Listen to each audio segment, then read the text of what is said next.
Hello बच्चों। तो बच्चों इस वीडियो के साथ हम एक नया टॉपिक स्टार्ट कर रहे हैं जिसका नाम है financial relationship between the central and state. तो बच्चों इस पूरे के पूरे टॉपिक पर हम कई सारी वीडियो बनाने वाले हैं। तो एक तरीके की पूरी सीरीज है जिसमें आपको सारे के सारे जो रिलेशन है यानी कि फाइनेंस कमीशन से लेके और किस तरीके से सेंटर और स्टेट बंटवारा करते हैं, कौन कौन से आर्टिकल में ये सब बातें हैं। तो ये पूरा का पूरा जो सीरीज़ है ये आप कह सकते हो पूरा का पूरा चैप्टर है वो हम आप बच्चों को बहुत डिटेल में कराएंगे। चाहे आप यूपीएससी की तैयारी करते हो, चाहे आप नेट की तैयारी करते हो, चाहे आप किसी भी कॉलेज से यूजी या पीजी की तैयारी कर रहे हो, तो बहुत डिटेल में हम आप बच्चों को ये सारा का सारा टॉपिक करवाने वाले हैं। तो बच्चों मैं आपको बताना चाहूँगा कि ये सारे के सारे टॉपिक जो हैं वो आप हमारी ऐप में भी मिल सकते हैं आपको।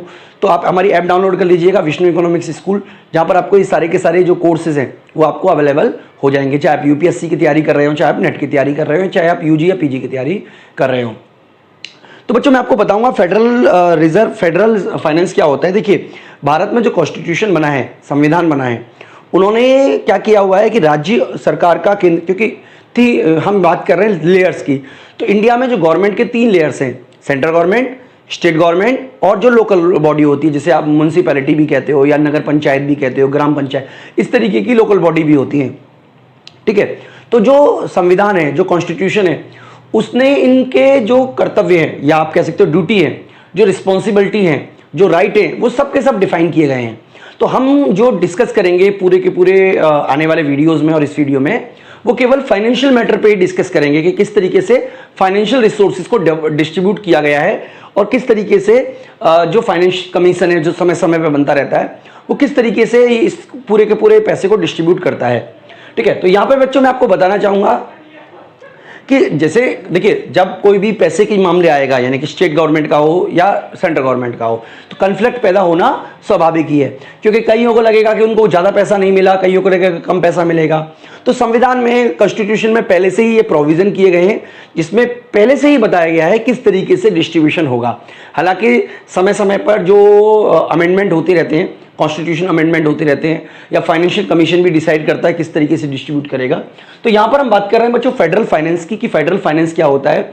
तो देखिए 3 लेयर पे जो आप कह सकते हो गवर्नमेंट है, स्टेट गवर्नमेंट, सेंट्रल गवर्नमेंट और लोकल बॉडी, इनके बीच में कन्फ्लिक्ट ना हो, इसके लिए जरूरी है कि एक तरीके से पहले से प्री डिटरमाइंड फाइनेंशियल रिलेशनशिप हो।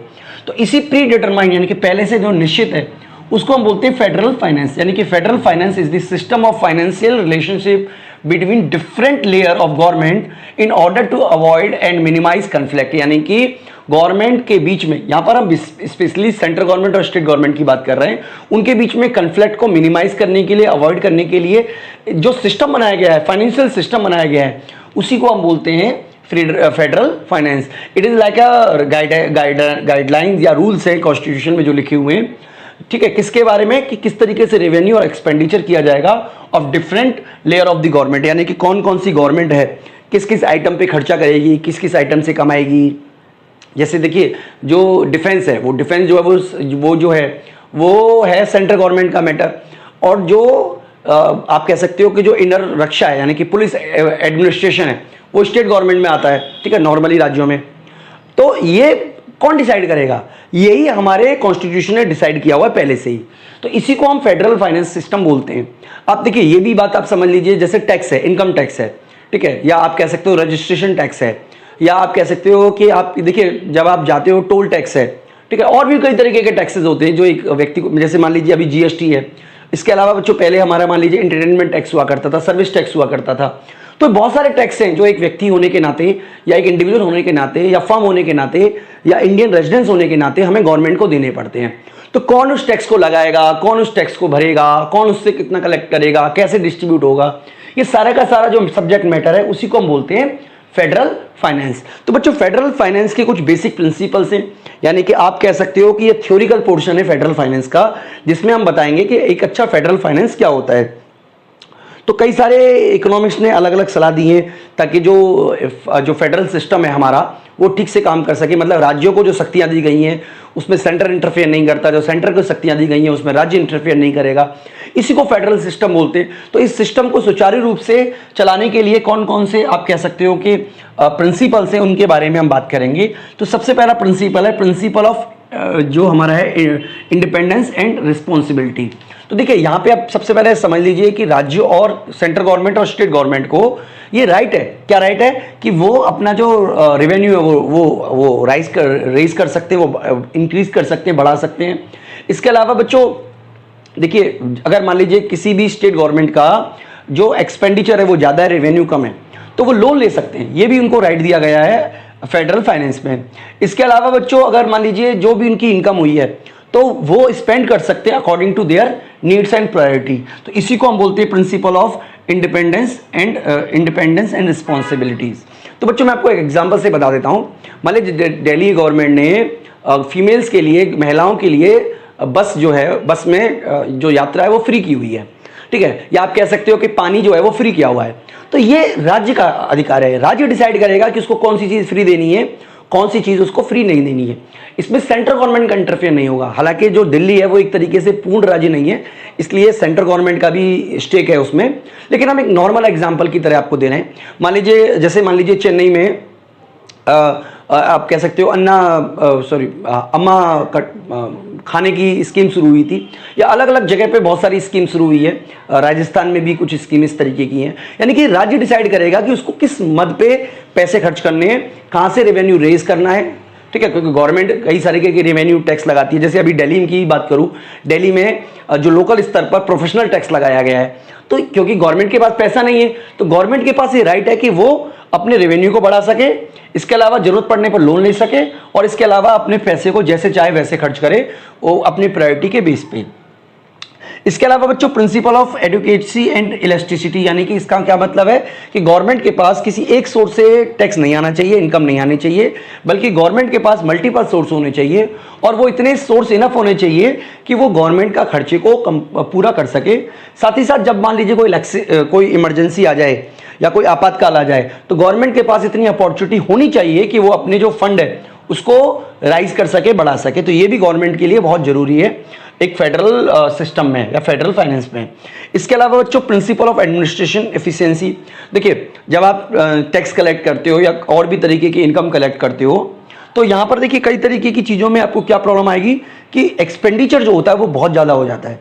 तो एक्सपेंडिचर जो है रेवेन्यू कलेक्ट करने का वो कम से कम होना चाहिए, टैक्स चोरी नहीं होनी चाहिए, गवर्नमेंट की जिम्मेदारी है कि वो टैक्स चोरी को बिल्कुल 0% करे, मैक्सिमम एफिशिएंसी होनी चाहिए टैक्स कलेक्शन करने में, ठीक है, dual tax should be avoided, यानी कि ऐसा ना हो कि एक ही आइटम पे सेंट्रल गवर्नमेंट और स्टेट गवर्नमेंट दोनों ही टैक्स लगा दें, बार बार टैक्स लगाएं, ऐसा नहीं होना चाहिए, ठीक है। Inter state tax should be handle by the central government, यानी कि अगर दो राज्यों के बीच का मैटर है, ठीक है, तो उसको हैंडल करने का काम सेंट्रल गवर्नमेंट ही करेगी, ये भी जरूरी है।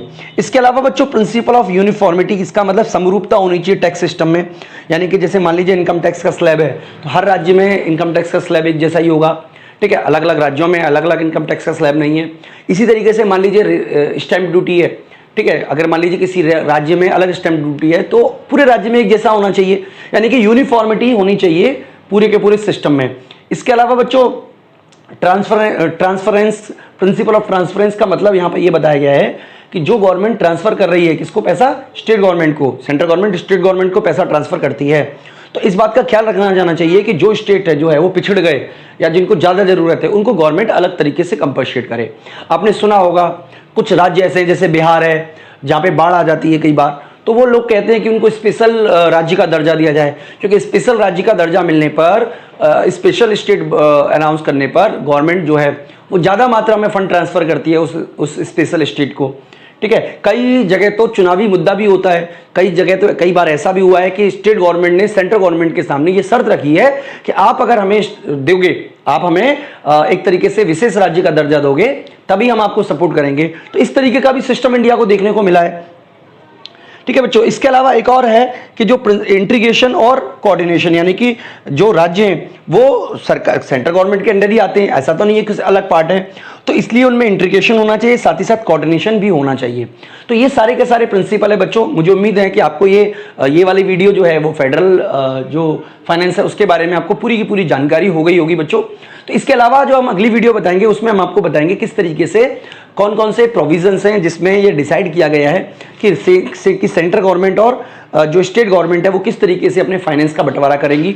तो इसके बारे में हम आपको डिटेल में अगली वीडियो में बताएंगे बच्चों। इस वीडियो में इतना ही, थैंक यू।